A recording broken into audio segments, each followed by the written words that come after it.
You know what it's like, right? You email your property manager about that leak in the lobby ceiling and a week goes by, no response. Or maybe you're sitting in a board meeting trying to make sense of that financial statement that showed up in your inbox just an hour or two ago. And don't get me started on explaining your community's history to the third new manager you've had this year. Look, these aren't just daily annoyances. They're warning signs that your relationship with your management company is on the rocks. And when that relationship breaks down, nothing works right. Projects stall, money gets wasted, and your neighbors start complaining and cornering you in the parking lot with their complaints. Today I want to share some practical ways to fix this mess that have worked for dozens of communities just like yours. Let's be honest, most boards in this situation just fire their management company and hire a new one. I get it. It feels good to make a change when things aren't working, but here's what nobody tells you. 6 months later, those same problems, if those problems are indeed on your board's side, usually start popping up again. That's because switching companies treats the symptoms and not the actual problem. In most cases. In some cases, it is indeed the management company.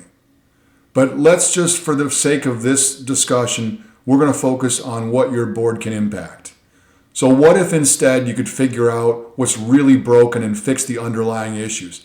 I found there's 4 key areas where these relationships typically break down, and addressing them directly can completely transform how your board and management company work together. The first breakdown happens when you and your management company have completely different ideas about what they should be doing for your community. It sounds obvious, but you'd be amazed at how often this happens. Smart boards tackle this head on. Instead of just complaining about poor service, they schedule a direct conversation about expectations. Sit down together and ask, what exactly do you think we're paying you to do? Here's what we actually need from you.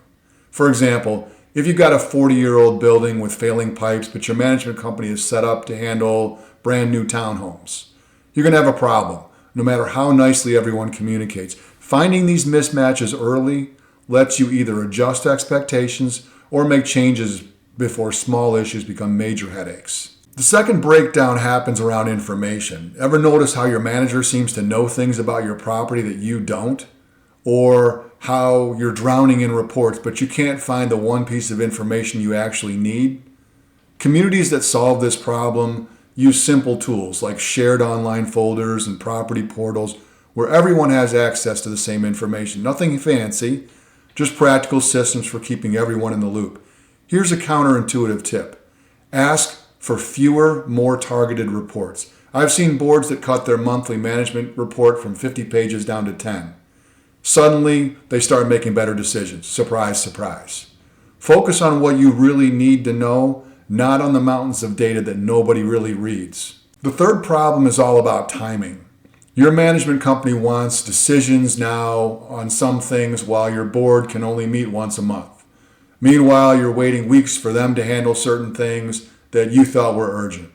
Try this simple approach that's worked wonders in many communities. Create 3 buckets for decisions. Emergency stuff needs to be handled within 48 hours. Important but non-urgent matters can wait up to a week. Big decisions that need full board involvement within a month. Then be crystal clear about what falls into each category. A broken pipe? That's obviously an emergency. Selecting paint color for the hallway? Probably not. This clarity alone can eliminate about half of the friction in your relationship overnight. The final issue is about who does what. Let's face it, you're volunteers with limited time, not professional property managers, yet somehow many boards end up spending hours dealing with day-to-day problems instead of focusing on the big picture. I've seen a complete turnaround when boards intentionally push routine tasks to management while keeping the oversight on the important stuff. This isn't just about dumping work, it's about focusing your volunteer time where it actually matters. So when your board members can focus on planning for community future instead of fielding complaints about parking violations, not only does the relationship with your management improve, but your community gets better leadership too. It's a win-win. When communities work through all 4 of these areas, the transformation can be amazing. Relationships that seem beyond repair often become productive partnerships that benefit everyone. And then there's the financial angle too.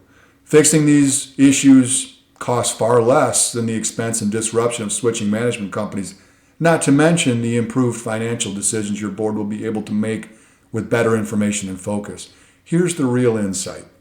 How you structure and manage your relationship with your management company often matters more than which company you choose. That's a game changer for how boards should approach these decisions. If you found this perspective valuable, I invite you to connect with us. For our Instagram viewers, hit follow and feel free to DM us with your questions or community challenges. YouTube viewers, subscribe to our channel and check out the video description for links to our website where you'll find our published works on community management, board excellence, and our unique management philosophy. Whether you're dealing with the challenges we discussed today or other community issues, we're here to help. Visit our website to discover our thought leadership content, books, and resources that can transform your community management approach. Thanks for watching, and we'll see you in the next video.